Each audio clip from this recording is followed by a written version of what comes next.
వాగర్థావివ సంపృక్తౌ వాగర్థ ప్రతిపత్తయే జగతః పితరౌ వందే పార్వతీ పరమేశ్వరౌ గురవే సర్వలోకానాం భిషజే భవరోగిణాం నిధయే సర్వవిద్యానాం దక్షిణామూర్తయే నమః. నారాయణ సమారంభాం వ్యాసశంకరమధ్యమాం అస్మదాచార్యపర్యంతాం వందే గురుపరంపరాం. నారాయణం నమస్కృత్య నరం చైవ నరోత్తమం దేవీం సరస్వతీం వ్యాసం తతో జయముదీరయేత్. వాగర్థావివ సంపృక్తౌ వాగర్థ ప్రతిపత్తయే జగతః పితరౌ వందే పార్వతీ పరమేశ్వరౌ. ఒకప్పుడు ఒక విప్రుడు వేదాంగ పారంగతుడైన వాడు కాశీలో ఉండేవాడు. అలాంటి ఆయన నిత్యం అంతర్గృహ దర్శనం చేసేవాడు. కానీ ఒకరోజు తథా కదాచిత్ మోహేన నియతోపి ద్విజోత్తమ, అతను నియమబద్ధంగా జీవించేవాడు. కాశీలో ఎప్పుడు తప్పులు చేయలేదు. వాసమంతా అంతర్గ్రహానికి బయటే ఉన్నాడు. నిత్యం అనుష్ఠానపరుడు, జపపరాయణుడు. కానీ మోహము చేత ఒకరోజు అంతర్గృహంలో చకారాంతర్గృహే శైవే మూత్రోత్సర్గం శుభావహే, శుభావహమైనటువంటి ఆ పవిత్రమైన క్షేత్రంలో అంతర్గృహంలో మోహము చేత మూత్రోత్సర్జనం చేశాడు. ఇప్పటికి మనం వెళితే కనబడుతుంటాయండి బహి స్థలాల్లో చేయడం. ఈ కథలు చెప్తే ఈ కథలు నిజానికి పండితులు ప్రచారం చేయాలి, అడుగడుగున వినబడేటట్టు చేయాలి. అప్పుడైనా భయం పుడుతుంది. లేకపోతే బహిరంగ స్థలాలు అవి ఎక్కడా చేయరాదని మనకి ఆ చాణక్యులు లాంటి వాళ్ళు చెప్పారు. అసలు అంతర్గృహంలో చేస్తే ఏమవుతారు? ఇప్పటికీ చేసేవాళ్ళు కనబడతారు. వాళ్ళ గతులు ఏమిటో మనం తెలుసుకోవాలి ఇక్కడ. అంతే నిష్ఠీవనం ఉమ్మిన మహాపాపం. అసలు కాశీలో ఉమ్మరాదు. ఎన్ని చెప్పాడో చూడండి. అంతర్గృహంలో మరీను అదే మానవ ధర్మంగా ఏమైనా అవసరమైతే అంతర్గృహం కావాలి. అంతర్గృహంలో మాత్రం అతను పొరపాటును మోహం చేశాడు. తర్వాత తన నివాసానికి వెళ్ళిపోయాక గుర్తొచ్చింది, తెలియక పొరపాటును చేసేని ఏడవడం మొదలెట్టాడు. ఇది చేసిన పాపం చెప్తే పోతుంది. ఇది చాలా గొప్ప విషయం అండి. అందుకే దాన్ని జాగ్రత్త దాచుకుంటా పోతుందేమో అని ఆయన ఏం చేశాడంటే బ్రాహ్మణులను పిలిపించాడు. అక్కడ నేను మహాపాపం చేశాను, ప్రాయశ్చిత్తం అంటే అడిగాడు. అంతర్గృహంలో చేసిన పాపానికి ప్రాయశ్చిత్తం మాకు తెలిసి శాస్త్రాల్లో లేదన్నారు. భోరువు నేర్చాడు. కాలం ప్రాప్తించింది, వెళ్ళిపోయాడు. అంటే శరీరం పోయింది. వెంటనే ఎవడి శరీరం ఎప్పుడు పోవాలో మొత్తం డాటా ఉంటుంది కదా ఎవడి దగ్గర, యముని దగ్గర. యమదూతలు అన్నారు, ఈయన ఫలానా పాపం చేశాడు అక్కడ అంతర్గృహంలో, తర్వాత పశ్చాత్తాపడ్డాడులే, కానీ అతడు పోయాడు. ఇప్పుడు అతన్ని మన లోకానికి తీసుకెళ్లాలంటే పొరపాటు కూడా తొందరపడకండి, కాశీకి నేను కూడా దర్శనానికి వెళ్ళడమే తప్ప డ్యూటీ చేయడానికి వెళ్ళకూడదు అన్నాడు యముడు. యముడు కూడా కాశీకి ఎందుకు వస్తాడంటే దర్శనార్థి, ఈశ్వర సేవ కోసం వస్తాడ. ఆయన కానీ కింకర్లు కానీ రారు. అంటే అక్కడ పోయిన వాళ్ళని తీసుకెళ్ళాలి కదంటే వాళ్ళ డ్యూటీ కదా, అక్కడ ఇంకొక ఆయన చూసుకుంటాడు. శ్రీ కాలభైరవ కాశ్యా మృతాన్ పాపరతాన్ జనాన్ అఘోర యాతనా ప్రాప్త్యై స్వభటిభ్య ప్రయచ్చతి. కాశీలో పాపం చేసిన వాళ్ళని శిక్షించేవాడు కాలభైరవుడు. ఇది బాగా తెలుసుకోవాలి. కాశీలో పాపాన్ని ఆయన శిక్షిస్తాట. అంటే యముడు కాదు కదా అంటే యముడికి యముట్టండి. యముడికి నరక శిక్షలు చాలా పర్వాలేదు కొంతైనా. కాలభైరవుడు చేసే శిక్ష యమలోకంలో పొందే శిక్ష కంటే ఎన్ని రెట్లకో చెప్పలేం, అంత తీవ్రంగా ఉంటాయి. ఎందుకంటే యమలోకంలో శిక్ష పొందిన పాపక్షేమేకమని భూమి మీదకి వస్తాం, కొన్ని పుణ్యాలు చేసుకునే అవకాశం ఉంటుంది. కానీ కాశీలో శిక్షలు పొందే మరి పుట్టాడు గనక వాడు మోక్షం పొందుతాడు గనక వాడికి అంత శిక్ష వేయాల్సింది అక్కడ. తెలుసుకోండి, ఇది రహస్యం. ఎలా పెడతాడో చెప్తున్నాడు అంటే నేను వర్ణించట్లేదు, మీరేం భయపడకండి. ఎందుకంటే హాయిగా కాశీకి వెళ్ళాలి, క్షేత్రం దగ్గరికి వెళ్ళండి, అక్కడ కుంకుమ దొరుకుతుంది, బయట కొన్ని వేసేసేయండి, అక్కడ దుకాణం దగ్గర కొబ్బరికాయలు దొరుకుతాయి, ఇవి చెప్తే భలే ఉంటాయి. కానీ అవి చెప్పట్లేదు. సూక్ష్మ కాశీని మనం చూపిస్తున్నాం, కాశీ నియమాలు చెప్తున్నాం. అది ప్రధానమైన అంశం. శివరహస్యం అంటే రహస్యమేగా. ఈ రహస్య విషయాలు చెప్తున్నారు ఇక్కడ, అది తెలుసుకోవాల్సింది. మొత్తానికి ఏం జరుగుతుంది, అతడికి మనం అక్కడికి వెళ్ళగలుస్తుమా, అక్కడ కాలభైరవుడు డైరెక్ట్ గా శిక్షించడు. ఆయన దగ్గర ఉంటారు గణాలు, నానా విధానేక రూప యాతనాకారిణ సదా తైవ దుర్మదా సమ్యక్ తాడిష్యంతి తద్విజం. కొడతాడు బ్రాహ్మణుని. కావాలి చూద్దాం మనం, చూడండి ఎలా చేస్తున్నాడు. ఆ బ్రాహ్మణుడు సూక్ష్మదేహాన్ని తీసుకుని కొడుతున్నారండి వాళ్ళు భయంకరంగా. తాడ్యమాన స్వకం పాపం భుక్వా, భయపడిపోతూ వణికిపోతున్నాడు. రకరకాలుగా హింసించారు. ఆ హింసలన్నీ చాలా వర్ణించారు. అంతా చేసి ఆయన ముందు నిలబెట్టారు. ఎవరి ముందు, కాలభైరవుడి ముందు నిలబెడితే ఆయన చూశాడు. ఆ చూపులు ఇంతవరకు వాళ్ళ శిక్ష కంటే తీవ్రంగా ఉన్నాయండి. అక్కడ కాలభైరవుడు తీక్ష్ణమైన దంశ పైగా చూపులు అంత తీవ్రంగా ఉన్న అగ్నిమయమైనది. అది కాలభైరవాయ నమః. ఆయన ప్రసన్నుడు కాకపోతే అలా గుండె నిండా దయ్య ఆయనకి తెలుసా. కానీ బలమైన కైవల్యం ఇవ్వాలి అంటే ఎంత శుద్ధుల్ని చేయాలండి, ఎంత ప్యూరిఫై చేయాలి. ఏమాత్రం దోషమున్నా వెళ్ళలేని చోటు అది. అందుకే ప్యూరిఫికేషన్ ప్రాసెస్ ఇదంతా కూడా పాపం లేని స్థితి తీసుకురావాలి. అలాగా పైగా ఒక్కడు గుర్తుపెట్టుకో, యముడు చెప్తున్నాడు జాగ్రత్తగా ఈ మాట. అల్పంచాపి కృతం కాశ్యాం పాతకం బహుజాయతే. కాశీలో కించిత్ పాపం చేసినా అది మహాపర్వతంగా తయారైపోతుంది. కాశ్యాం కృతాని పాపాన్ని ననశ్యంతి కదాచన. కాశీలో చేసిన పాపములు ఎప్పుడూ నశించవు సుమా. అంతేకాదు, ఎక్కడ చేసిన పాపాలైనా కాశీలోకి పోతాయి. కాశీలో చేసిన పాపం ఎక్కడ అవుతుంది. ఇది బాగా తెలుసుకోవాల్సిన అంశం. ఇక్కడ వజ్రలేపమే పట్టేస్తుంది. అటువంటి వాడికి భైరవ యాతన తప్పదు. అయితే కాశీలో ఉన్నాను కదా అని ఇంకా ఘోర పాపాలు చేస్తే రుద్ర పిశాచమయ్యి లక్షల సంవత్సరాలు కూడా తిరుగుతుంటారట. రుద్ర పిశాచ అంటే భయంకరమైన అవస్థలండి ఇక్కడ. దానికన్నా ఇక్కడ బయట చచ్చిపోతే బెటర్ అనిపిస్తుంది. అంటే ఇక్కడ జన్మలు ఉంటాయి. అయితే ఇక్కడ మరి జన్మ ఉండదు కనుక ఇవన్నీ అనుభవించాల్సి వస్తుంది. ఇది గ్రహించవలసింది. అనేక జన్మలు అనుభవించవలసింది అంతా అక్కడ పెట్టుకొడతాడు ఆయన. దీన్ని బట్టి భగవంతుడు ఎంత గొప్పవాడంటే, నువ్వు 6 రోజులు పాపం చేసి 7వ రోజు ఏడుము పాపములు పోగొట్టేదను అనడు. చేసిన దానికి చేసినంత ఇచ్చే తర్వాత బాగు చేస్తానంటాడు. అదేనండి ఇక్కడ. అదే గొప్ప ప్రభువు చేసే పని. అలాంటి అసలైన ప్రభువు ప్రపంచానికి అందరికీ ప్రభు. ఏ మతం వారికైనా ఎవరిని వదలడు తెలుసుకోండి. ఆ యముడు వదలడు, భైరవుడు వదలడు. అంటే హిందువులకు మాత్రం యముడు కాదు, అందరికీ యముడే. మరి మార్చేస్తున్నామంటే పాపాత్ములందరినీ ఎలా రంపాన పడతాడో తర్వాత వాళ్ళే అనుభవిస్తారు తెలుసుకోండి. మారుతున్న వాళ్ళు, మార్చుతున్న వాళ్ళందరూ ఈ జీవితంలోనే దుఃఖాలు అనుభవిస్తారు. నరకప్రాయమైన గుర్తుపెట్టుకోండి. అందుకే కాలభైరవుడు కాశ్యాంకృతాని పాపాన్ని ననశ్యంతి కదాచ అణుమాత్రం చ తత్పాపం మేరుతుల్యం భవిష్యతి. అణువంత పాపం చేస్తే మేరువంత అవుతుంది తెలుసుకో. ఇక్కడ సామాన్యం కదా, అందుకే జాగ్రత్తగా ఉండాలి. అదే పాపం ఇక్కడ చేస్తే అంత ఉండదు, అక్కడ చేస్తే అంత. దుర్లభ సర్వదా కాశీ. కాశీ దుర్లభమైనది. దుర్లభం అంటే అత్యంత కష్టం సుమా. కాశీ వాసోపి దుర్లభ. అంటే కాశీవాసం దొరకడం దుర్లభం కాదు, కాశీవాసం చెయ్యడం దుర్లభం తెలుసుకో. ఇక్కడ దుర్లభం మరణం కాశ్యాం. కాశ్యాం ధర్మేతు దుర్లభ. ప్రతి క్షణం ప్రతి పదం విఘ్న సంఘాదురాసరాహ. కాశీక్షేత్రంలో ప్రతి క్షణంలో ప్రతి అడుగున విఘ్న సంఘములు ఉంటూ ఉంటాయి. అందుకే ధర్మోద్యోగమతి మర్త్యం నాశయంత్యేవ సర్వదా. మంచి ధర్మం చేయాలని వీడు అనుకుంటున్నా విఘ్నములు గట్టిగా ఉండడం వల్ల వాడి బుద్ధిని చలింపు చేస్తూ ఉంటాయి సుమా. అప్పుడు అమ్మవారు అడుగుతున్నారు, అవునా అయితే కాశీలో వసింది దుర్లభం ఉంటున్నావు కదా, కీదృశ పురుషో యోగ్య కాశ్యాం స్థాతుం పురాంతక. స్వామి, కాశీలో ఉండడానికి ఎలాంటి పురుషుడు అంటే ఎలాంటి జీవుడు యోగ్యుడో, ఎలాంటి వాడు ఎలా ఉండాలో కథం స్థాతవ్యం అనిశం వద సర్వం విశేషత. ఎటువంటి వాడు ఎలా ఉండాలి, ఈ రెండు. దీన్ని బట్టి ఎటువంటి వాడిని అర్హత సంపాదించుకుందాం, ఎలా ఉండాలో అలా ఉందాం, అయిపోయింది. అంటే ఇంత చెప్పి భయపెట్టి కాశీకి వెళ్తాం, కాశీని సరదా తీసేరా అంటే సరదా కాదు కాశీ, సాధన కాశీ తెలుసుకోండి. ఇక్కడ అదే సాధనకి ఎలా ఉండాలో చెప్తున్నాడు ఇక్కడ.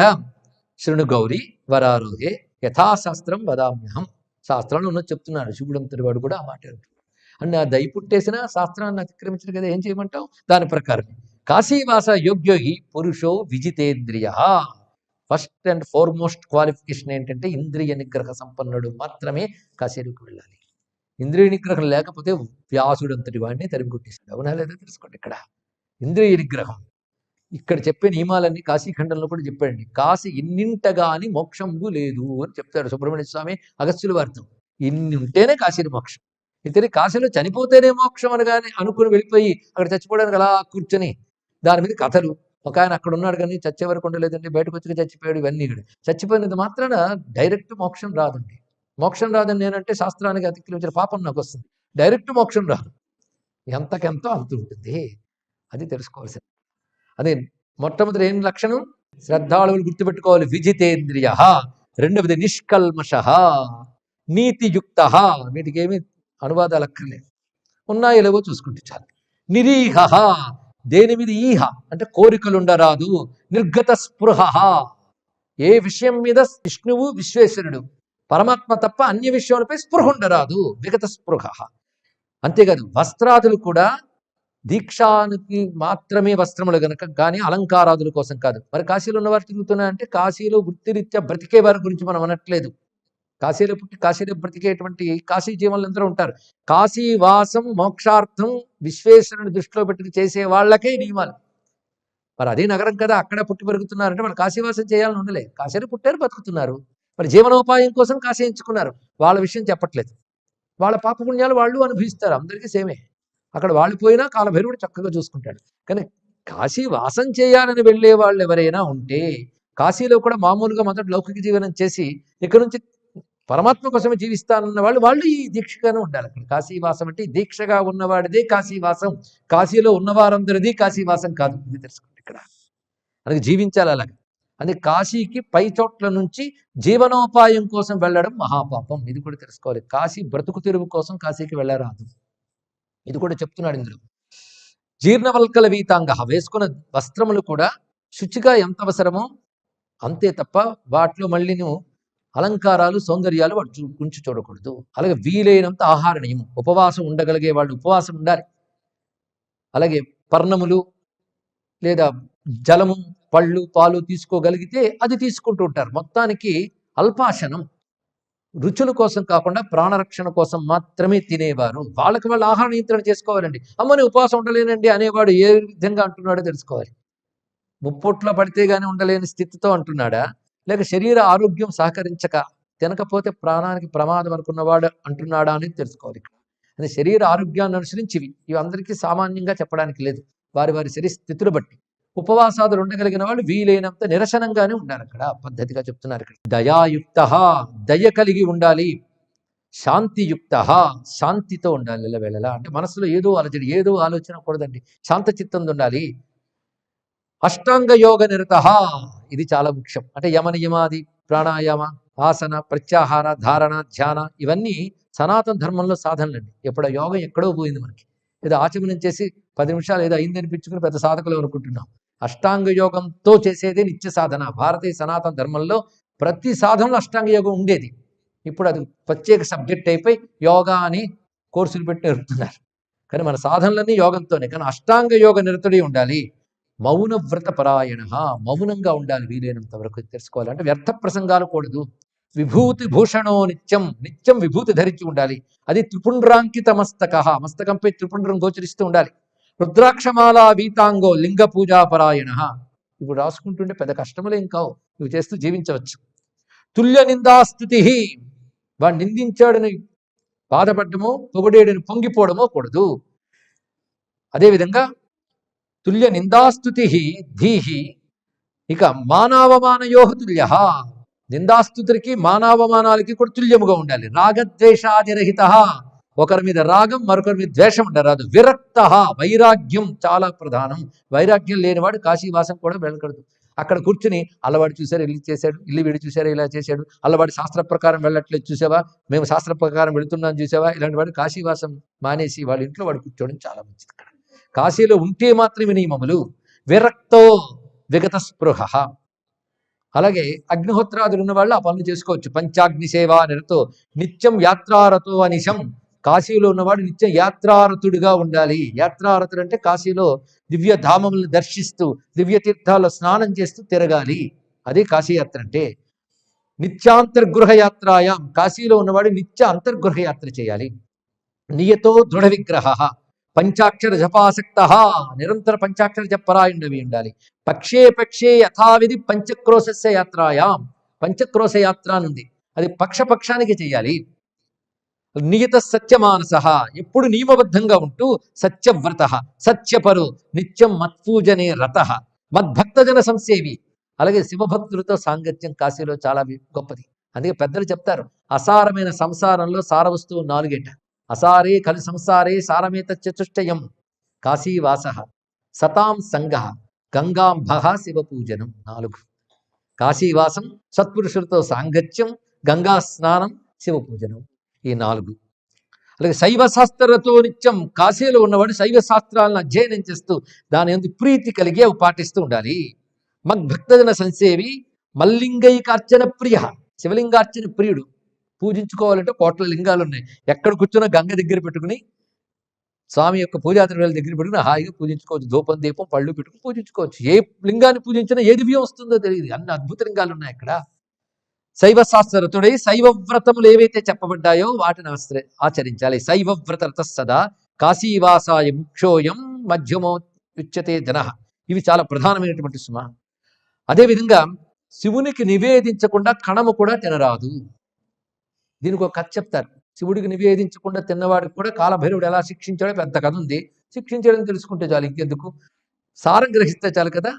నిర్మమో నిరహంకార, నిరహంకారుడిగా నిర్మమ, నాది నేను అనేటువంటి భావాల్ని లేవనివ్వకుండా వస్తూ ఉంటే నిగ్రహించుకోవాలి. ముఖ్యమైన మాట, త్యక్త బంధు నిరాకుల. బంధువుల గురించి ఇక్కడ ఆలోచించకూడదు. అందుకే అది ఇక్కడ పట్టుకుని వెళ్ళి ఎలాగూ ఉన్నాం కాశీలో అని, ఇక్కడ నేను కాశీలో చూస్తున్నాను, కావాలంటే నువ్వు చూడు, కావాలంటే ఫోటో పెట్టి చూపిస్తున్నాను అని వాట్సాప్లో స్కైపుల్లో ఒక్కొక్కడు చూపిస్తూ తిరుగుతుంటారే, వాళ్ళకి కాశీవాసం ఎందుకంటే అక్కడే వాళ్ళు గౌరవించచ్చుగా, కాశీ ఎందుకు. అందుకే ఇక్కడ గట్టిగా చెప్తున్నాడు ఏంటంటే త్యక్త బంధు నిరాకుల. ఎందుకంటే కాశీ ఏది ఇస్తుందో దానికి నువ్వు అనుకుని ఒక్కడు రాడు తెలుసుకో. నరకాలకి పుణ్యాలకి వీళ్ళ వల్ల మోసుకుని వెళ్తుంటావు, మళ్ళీ వాటి వల్ల వీళ్ళతోనే తిరుగుతుంటావు. కాశీ మళ్ళీ వెనక్కి రానిది కదా, ముక్తినిస్తుందిగా. కనుక ఒంటరిగా చేసే ప్రయాణానికి ఒంటరితనం అలవాటు చేసుకో, ఏకాంతం అలవాటు చేసుకో. నువ్వు మాత్రమే మిగిలే స్థితినిచ్చే కాశీ. మిగిలిన పుణ్యపాపాలు నువ్వు అనుభవించినా మళ్ళీ ఎవరి వల్ల ఎవరితో తీవ్రంగానే మళ్ళీ పుట్టి వాళ్ళతో బంధుత్వం ఏర్పరచుకుంటున్నావు. కాశీ మళ్ళీ వెనక్కి రానివ్వదు. అందుకే ఏదో కర్మ కొద్దీ బంధుత్వాలు ఏర్పడతాయి కానీ వాటితో రాగము కూడదు, ద్వేషము కూడదు తెలుసుకోండి. అందుకేనండి నాకు ఈ బంధువులు అంటే మహాకోపం ఉంది ఆవిడ వినగానే. కోపగించుకోమన్నామా అది మరో పాపం తెలుసుకోండి. రెండూ కూడదు. త్యక్త బంధు నిరాకుల సర్వదా ధూపదీపాజ్యై మల్లింగార్చన తత్పర. ఏం కష్టం అండి ఇందులో, ఏది చేయడం కష్టం చెప్పండి, ఇష్టం ఉంటే చాలు. వీతరాగో, మాటి మాటికి వైరాగ్యం వైరాగ్యం ఎందుకు చెప్తున్నాడు, ఒకసారి చెప్పాడు కదా అంటే ఒకసారి చెప్తే ఎక్కదని ఆయనకు తెలుసు. అంటే వీతరాగో గత స్నేహ, స్నేహం అంటే జిడ్డు, ఎవరితో జిడ్డు పెట్టుకోకు. నాకేమీ లేదండి వాడు బాగుంటే చాలంతే, జిడ్డే. అది గత స్నేహ. పుత్ర స్నేహాదివర్జిత, ఇది గట్టి మాట చెప్పాడు. ఎందుకంటే అన్నిటికంటే పెద్దది పుత్ర స్నేహాలు, అవి కూడా విడిచిపెట్టను, అవి కూడా విడిచిపెట్టాలి. ఇది చాలా ముఖ్యమైనటువంటి అంశం. కొందరు వెళతారు, బాగా తట్టుకోలేని టైంలో మా కొడుకు దగ్గరికి వెళ్తాం, ఎలా ఉన్నాడో మా కొడుకు ఉన్నతసేపు అది చాలు. అక్కడ అలా కూడా కూడదు. పుత్ర స్నేహాదివర్జిత, ఈ మాట కూడా 2-3 పర్యాయాలు చెప్తారండి. మరి అక్కడ ఏం చేయాలి, ఇంతవరకు చెప్పారు కదా, ఇంకా మరికొన్ని. వేదాంత శ్రవణాసక్త, కాశీలో వేదాంత శ్రవణం చేస్తే తొందరగా బ్రహ్మజ్ఞానం వస్తుంది. ఎందుకంటే గాలిలో వేదాంతం ఉంది, అక్కడ వేదాంత ప్రతిపాద్యమైన బ్రహ్మమే కాశీ. ఆ గంగా జలంలో వేదాంత రహస్యం. అందుకే వేదాంత శ్రవణాసక్తో వేదాధ్యయన తత్పర కాలభైరవ పూజాయాం నియత ప్రతివాసరం, ప్రతిరోజు కాలభైరవుని అర్చించాలి. ఇది చాలా ముఖ్యమైన సుమ. ఇవి లేకుండా ఇతోన్యే మనుజ కాశ్యాంతిష్టంతోపి, ఇవి చెయ్యకుండా కాశీలో ఉంటే నరాధమాహ, వాళ్ళ నరాధములు అంటారు సుమ. కాశీవాస సముత్పన్న ధర్మభాగేన సర్వదా, కాశీవాసం ఇలా కాశీవాసం చేస్తే వచ్చేటువంటి ధర్మము దగ్గర లోకంలో ఏ ధర్మం కూడా నిలవదు. తదన్య మనుజై కాశ్యాన్నస్థాతవ్యం కదాచన, ఈ ధర్మములు పాటించకుండా కాశీవాసం చెయ్యరాదు. ఇవి చెయ్యగలనే దమ్ముంటే చెయ్యి. నిజానికి చెప్పాలి అంటే పెద్ద కష్టమేంది కాదని అనిపిస్తుంది కదా, చాలా సంతోషం. కానీ ఇవి కూడా చెయ్యనివ్వకుండా విఘ్నాలు అంటుకోవచ్చు. దానికోసం ఏం చేయాలో కూడా తర్వాత ప్రక్రియలు చెప్తాడు. మొత్తాన్ని నిజంగా కాశీ మీద ప్రేమ అనేది ఉంటే శివరహస్యంలో చెప్పే కాశీ రహస్యం కంటే గొప్ప విషయాలు ఎక్కడ దొరకవండి. అంత రమ్యంగా చెప్పాడు. స్కాందంలోనూ బ్రహ్మవిత్తు పురాణంలో కూడా కాశీ విషయాలు చాలా చెప్పాడు. అసలు కాశీ గురించి పొగడని గ్రంథం ఉందా? కానీ ఇందులో విశేషించి రహస్యాలే చెప్తున్నాడు. అన్నీ కూడా మనం చూడలేని కాశీ, మనం చూడవలసిన కాశీ. ఈ చెప్పడంలో విశేషం ఒకటి ఉంది. ఎవరో వచ్చి దాడి చేస్తే ధ్వంసం అయిపోయింది ఆలయం. మరి ఇంతమంది రక్షకులు ఉన్నారుగా, ఎందుకు ధ్వంసం చేయగలిగారు? ఈ ప్రశ్నలకు సమాధానం ముందే చెప్పుకున్నాం. వాళ్ళు చేసే స్థూలానికి ఏముందండి, మనం ఒకప్పుడు చెప్పుకున్నా మళ్ళీ చెప్పుకోవచ్చు, తప్పులేదు. ఎలక్ట్రికల్ హోల్డర్స్ ఉంటాయి, బల్బు తెచ్చి పెట్టాం, ఒకడు వచ్చి బల్బు పగలు కొట్టాడు, మళ్ళీ తెచ్చి బల్బు పెట్టుకుంటాం అంతే. కానీ అక్కడ విద్యుత్ శక్తిని తీయలేరు, తెలుసుకోండి ఇక్కడ. కనుక కేంద్రము నక్షత్రం. అందుకే ఒకప్పుడు సద్గురు శివానందమూర్తి గారి వద్దకు వెళ్ళి మాట్లాడుతున్న మాట అన్నారు, ఎన్ని మార్లు కాశీని చూశానయ్యా. మరి అక్కడ ఇన్ని అంటారు కానీ ఎక్కడ చూస్తే అక్కడ చిన్న చిన్న ఇరుకిరుకు దుకాణాలు, అంటే అక్కడ కూడా శివుడు ఉన్నాడయ్యా, శివలింగాలు ఉన్నాయన్నారు. మరి ఇవన్నీ ఉంటాయి కదండి, అవి చూసిన అనుభూతి రాదు కదా. అంటే క్షేత్రం అంటే సూపర్ స్ట్రక్చర్ కాదన్నారు. గొప్ప రహస్యమైన మాట అండి. కట్టడాలా క్షేత్రం అంటే? నువ్వు ఎన్ని కట్టుకో ఉంటుంది అక్కడ. అయితే తెలుసుకోవాల్సింది, ప్రవహిస్తున్న విద్యుత్ తీగ మీద ఎన్ని పడేసినా లోపల విద్యుత్ ప్రసరిస్తూనే ఉంటుంది. అది ఆ క్షేత్రం యొక్క ప్రశస్తి, దివ్యం. అయితే సామాన్యులు తెలుసుకోలేరు, సాధకులు గురువాక్యాల మీద విశ్వాసంతో సాధన చేస్తే తప్పకుండా విద్యుత్ శక్తి గుండెకు తాకుతుంది, శివానుభూతి వల్ల ప్రతిష్ఠితం అవుతుంది, తెలుసుకోండి కదా. అంతేకాదు కాశీ గురించి ఎక్కడ చెప్పుకున్నా విన్నా నేను సంతోషిస్తానంటున్నాడు విశ్వనాథుడు. కానీ కాశీ విశ్వనాథుడికి ఇష్టమైన పని చేస్తున్నాం కనుక కాశీదేవతలంతా అనుగ్రహం అనుకుంటుంది. ఎలా విన్నంతసేపు కాశీ కాశీ కాశీ ఎన్ని మార్లు విన్నాము. విన్నంతసేపు అక్కడ విశ్వనాథ మందిరం, అక్కడ అన్నపూర్ణ మందిరం అంటే వెళ్ళిన వాడికి చూసిన జ్ఞాపకం వస్తుంది, వెళ్ళని వాడికి వాడుకుంటూ ఏదో ఒక ఊహ వస్తుంది కనుక ఈ చూసినది వాడు ఊహించిన దానికి అతీతంగా ఉన్నది. అతీతంగా ఉన్నది ఆ చూసిన వాడిని, ఊహించిన వాడిని కూడా అనుగ్రహిస్తుంది. ఇది తెలుసుకుని కాశీ వినండి. ఎన్నో భాగ్యాలు చేసుకున్నాం గనక శివరహస్యం చెప్పుకుంటున్నాం. ఆ భాగ్య విశేషంగానే కాశీ రహస్యాలన్నీ మనకి వెలికి వస్తున్నాయి. అయితే ఇదే సమయంలో చెప్తున్నాం, ఇద్దరు కొండంత చెప్తే మనం గుప్పెడంత తీసుకుని చెప్తున్నాం అని కూడా తెలుసుకోవాలి. లేదు చాలా చెప్పేశారు కదా, చాలా వినేసాము కదా అని ఎక్కడ ఫీల్ అయిపోతామేమోనని ఉన్న విషయం కూడా చెప్పడం జరుగుతుంది. సారమే గ్రహించి చెప్తున్నాం. అదే సారమే గ్రహించి చెప్తున్నప్పుడు సావధానంగా వినాలిగా, అందుకు గ్రహించాలి. ఇది మోహాత్ ప్రమాదద్వా కరోతి సపతత్యధ. ఇంకొక గట్టి మాట చెప్తున్నాడు చూడండి. మదుక్త కర్మహీనైస్తూ కాశ్యాన్నస్థేయమేవహి. నేను చెప్పిన పై కర్మలు ఏవైతే ఉన్నాయో అవి చెయ్యని వాడు కాశీలో ఉండరాదు. కాశ్యాం ప్రతిగ్రహో నైవ కర్తవ్య సర్వదా జనేహి. కాశీలో ప్రతిగ్రహం కూడదు అంటే ఇంకోటి నుంచి డబ్బు పుచ్చుకుని జీవించరాదు. యది మోహాత్ ప్రమాదద్వా కరోతి స పతతి అధః. ఒకవేళ వాడు చేసినట్లయితే అధపతనమవుతాడు.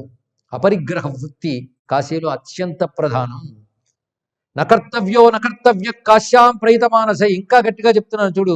కాశీలో పెద్ద కర్తవ్యం ఏమిటి అంటే కాశ్యాం ప్రతిగ్రహాసక్తై ధన సంగ్రహ తత్పరై. కాశీలో ధన సంగ్రహం చేసుకోవడం కంటే పాపం మరొకట్లేదు. అదొక్కడు గుర్తుపెట్టుకో. కాశీలో ధన సంగ్రహం ప్రతిగ్రహణం కూడదు. దుష్ప్రతిగ్రహ సంసక్తై దురన్నాసన లోలుపై అన్యాయార్జిత విత్తైశ్చ కాశ్యాం నస్థేయమంబికే. చాలా గట్టి మాట చెప్పాడు ఇక్కడ. దుష్ప్రతిగ్రహం, కూడని వాడి దగ్గర నుంచి కొందరు బతుకు తెరువు కోసం ఏదో బ్రతుకుతారు, వాళ్ళ శ్రమకు తగ్గ ఫలం పొందారు. వాళ్ళు కాశీవాసులు కాదు, కాశీలో జీవిస్తున్నారు, కానీ వాళ్ళ శ్రమకు తగ్గ న్యాయార్జితంతో వాళ్ళు ఉంటే వాళ్ళకి ఏం పెద్ద పాపం రాదు.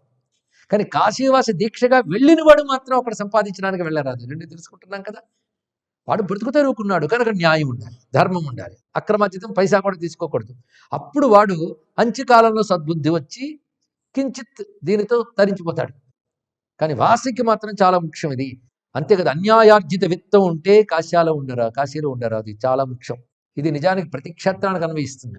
ఇంకా గట్టిగా చెప్తాడు, మోక్షం కూడా కోరుకోకుండా నన్ను ఆరాధించడమే ప్రీతిగా చేస్తూ ఉంటే చాలు వాడు ధరిస్తాడని చెప్తాడు. మోక్షకాంక్ష కూడా లేనంత ప్రేమ ఉండాలండి శివునిపై.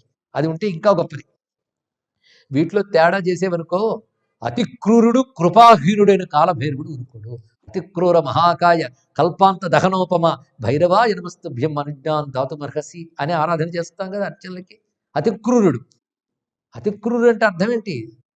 శిక్షల వేయడంలో మినహాయింపు ఉండదు అంటే సమదృష్టి కలవాడిని అర్థం. అంతేగాని కృపాకరం అని కూడా ఆయనకి పేరు ఉందండి. అలానే ప్రార్థిద్దాన్ని నిలబెళ్ళలా. కాలభైరవ పర్యంతం సమాయాంతి పాపిన. అసలు పాపాత్మను కాలభైరుడి దాకా వెళతారా అని బంట్లు చూసేస్తారు వాళ్ళ పర్యంతం. కాలభైరవ భృత్యానాం సంఖ్యాకర్తం న శక్యతే. కాలభైరవ భృత్యుల సంఖ్య ఎవరు చెప్పలేరు సుమా, అంతమంది ఉన్నారు. ఇది తెలుసుకుని జాగ్రత్తగా అక్కడ ఉండాలి. కథం త్వయా కృతం. అంతేకాదు కాశీలో ఉన్నటువంటి వారు శివనిందాదులు చెయ్యరాదు ఇత్యాది విషయాలను కూడా చక్కగా బోధించి రమ్యమైన ఒక వృత్తాంతాన్ని ప్రారంభిస్తూ వివరిస్తున్నారు. ఆ దివ్యమైన కాశీక్షేత్రంలో భవ్యమైన జ్ఞానవాపి ఉన్నది. ఇది చాలా గొప్పది. అక్కడ నేను ఒక రూపంతో ఉంటాను సమా, స్థూల రూపంలో లింగం కాదు. జ్ఞానవాపిలో శివుడు ఎలా ఉంటాడు, ఇప్పటికీ అలాగే ఉంటాడు ఆయన. మనకు వెళితే కనబడుతుంది, నీరే కనబడుతుంది. కానీ శాస్త్ర సహాయంతో అక్కడ ఆయన ఒకసారి ధ్యానించమన్నాడు. ఆ జ్ఞానవాపి ఒకప్పుడు దేవతా రూపం ధరించి పరమేశ్వరుడు దర్శించి, ఆ దర్శించినప్పుడు శివుడు అక్కడ ఎలా ఉన్నాడు, అసలు జ్ఞానవాపి ఎలా వచ్చింది, ఈ కథ వింటే చాలు ఆ జ్ఞానవాపి అధిదేవత ఫలం జ్ఞానేశ్వరుడు అనుగ్రహం లభిస్తుంది అంటున్నాడు శివుడు పార్వతీదేవితో. అది రేపు తెలుసుకుందాం. సర్వం శ్రీ సాంబ సదాశివ చరణారవిందార్పణమస్తు. స్వస్తి.